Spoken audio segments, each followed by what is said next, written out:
The latest episode of The Acolyte was just about the worst trash we've ever seen on the small screen. It made us want to scream, pull our hair out because of how mind-numbingly dumb and boring it was. Folks, we're here to talk with Chris Gore of Film Threat today about what might be on the way. Disney did not let the media see any of the last 4 episodes. We're in uncharted territory. We wonder, what does Chris think might be coming next, and can this possibly get any worse?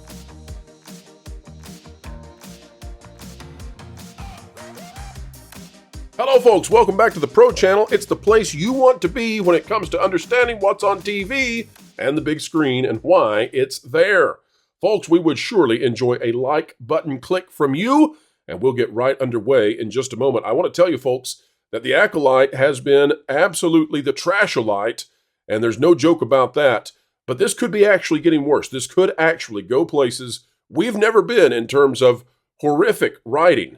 And it makes one wonder, how much longer can the mainstream possibly stay with the defense of this thing, attempting yet again the Last Jedi defense, where they claim that the fandom are terrible, horrible, awful, traumatically bad trolls.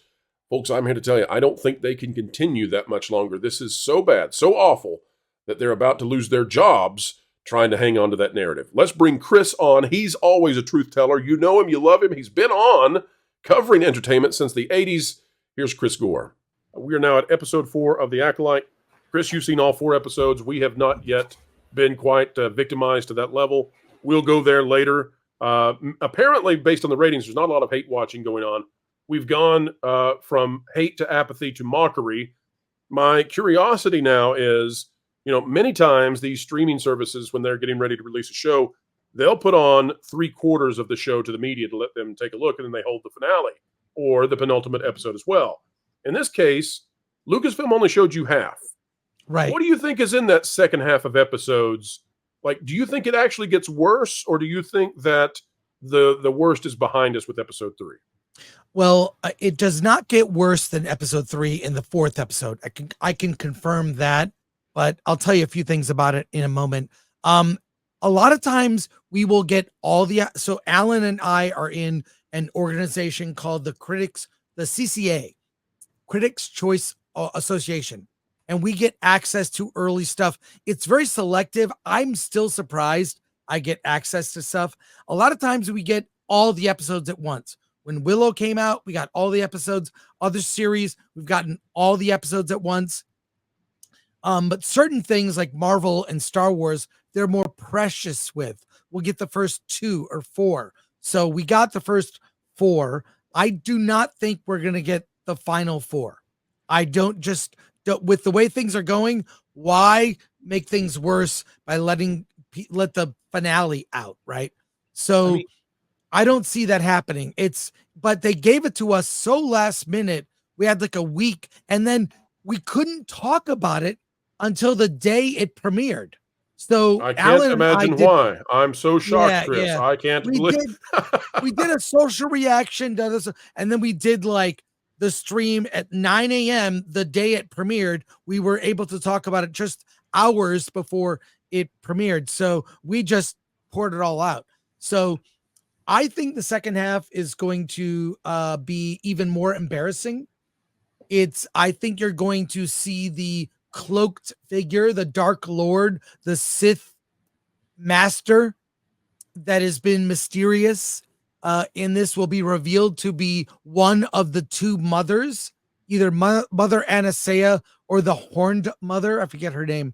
Coral, yes. Yeah, Coral. So it's going to be a reveal that will be much like I Am Your Father, but with an I Am Your Mother.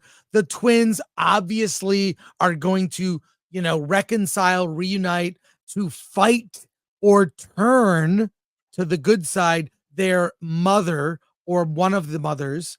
And I do think there'll be a second flashback because we didn't see everything that happened. Why were all those women laying dead in that cave? I think it's funny because as much as we're all complaining about it, we are like giving it more credit. Like, look at this big mystery that we're going to see. I can't believe this is what I always What mystery? Chris, this is what I always tell our resident Star Wars expert. we'll have him on, and Yeah. he'll and I love Lauren, and the audience loves Lauren. Lauren's one of our very best guests we have.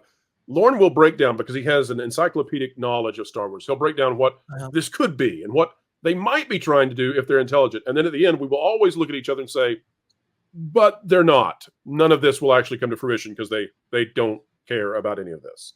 Well, I've watched a lot of streams and I love it. Actually, frankly, I watch more streams about the Acolyte than I've watched the Acolyte, and they're very entertaining. The theories are better than I think what's coming. It's bad fanfic. What we've seen is bad fanfic. Again, I think it's the mother reveal. If you look at that cloaked figure, and you'll see more of this dark figure in the 4th episode, this person appears at the end and basically uses a force push that pushes all of the Jedi. They all light their swords. They're laser swords. Go old school with that. So you saw that shot in the trailers. They all light their laser swords, and the dark figure does a big force push that knocks all the Jedi back. Cut to black. That's no, Chris. Sorry if anyone cares about spoilers. I don't think they do. Chris, they're turning on their lightsabers for flashlights. They need their night lighties on. That's what we found out. You can't use your lightsaber unless it's a semi-dark cave, in which case, get that thing cranked up. Andrew, I want to go to you for a minute. Andrew, I think we've gone from hate to apathy to mockery now. I think the mainstream media is completely confused. They think that we're trolling. They think that we are mean. We're actually having a grand time. Chris is right. These are the funniest streams we've ever seen in our lives covering this nonsense. It's like watching rabid weasels attack a can of cat food. I mean, it's great fun every single time. A little messy, but great fun. Andrew, are we now at that stage where Star Wars is just something to laugh at? I think it's been that way for a little while, honestly. But I mean, look, when Last Jedi came out and it completely divided the fandom, you had that bifurcation of, the people who realized, oh, this is what Disney's doing now. That, like, even the people that were after Force Awakens kind of like I don't love it, but it's okay. I'll see where it goes. It's a wait and see for me. I was not one of those people, to be clear. I was like, yeah, I've seen A New Hope and it's better.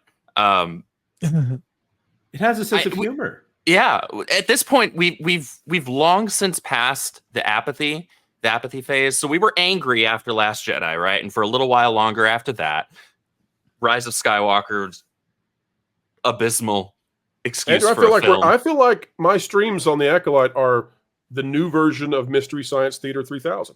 Well, here's the thing. Think we're just sitting around and laughing.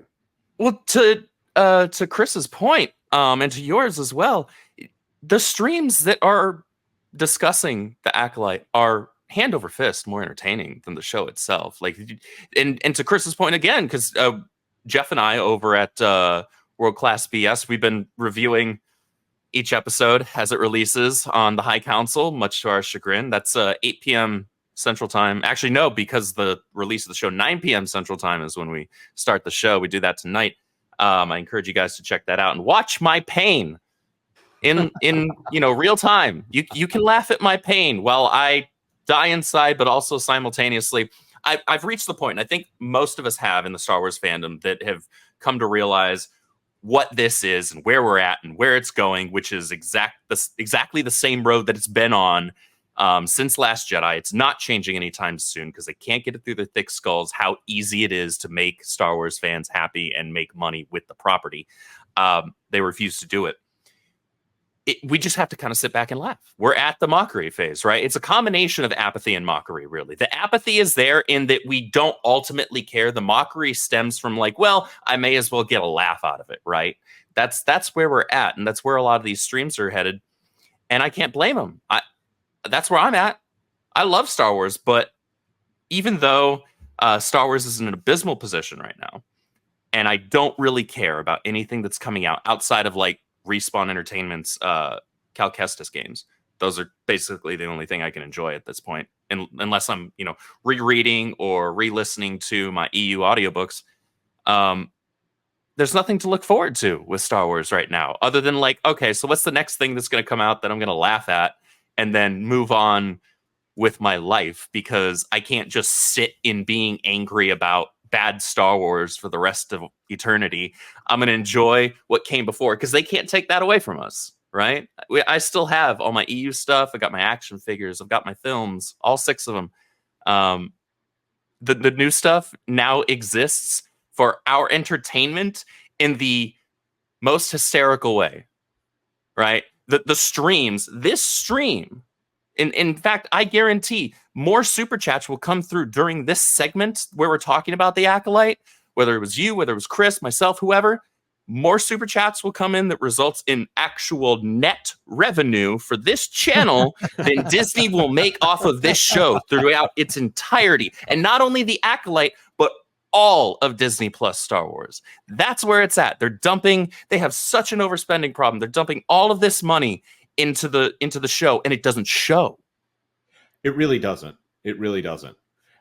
Looking at this, it does look expensive, but there's nothing on that screen that makes me say, wow, that was money well spent. And you can even get past some wooden performances here and there. If you can say, wow, look at this thing they did with all this special effects and time. Nope. The thing that I keep going back to is every time I see some streamer or some person say, in the rumors that I'm hearing about this show, I feel like that's an uncredited reference to Alan Ng and Chris Gore right here and everything that came out of Film Threat over the last few weeks. Okay, so let's talk about that for a minute then, because Chris, you guys really set the table for all of this to happen. You framed it in the correct way, and it really undercut, I think, what the mainstream media was going to attempt with the Acolyte, because the message that you put out there as soon as you had the review was so strongly received by people that it made it difficult for Disney to shill this thing along. So one, thank you for doing that. I listened intently when I heard what you guys were saying.